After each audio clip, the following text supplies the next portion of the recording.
Aunty भी जैसी हैं वैसी हैं। ये लोग पहले से थे यार, तुम आई हो बाद में।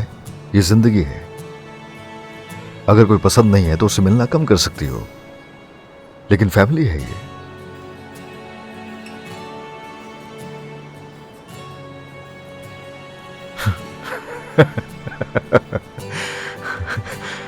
अपने बारे में बताओ। मैं मेरे पास चॉइस थी और आरजू आंटी को मैंने सास के तौर पे चूज कर लिया। अब क्या करूं मैं? बस में नहीं।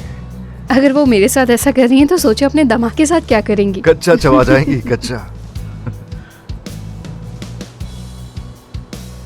चलो ठीक है, और वक्त नहीं लूंगा तुम्हारा, लगी रहो काम पे। तौकीर अंकल, शुक्रिया। मैं अम्मी को दुखी नहीं देख सकती बिल्कुल भी। मैं जानती हूँ कि वो मुझसे प्यार करती हैं, लेकिन मैं नहीं चाहती कि वो मज़ीद दुखी हों।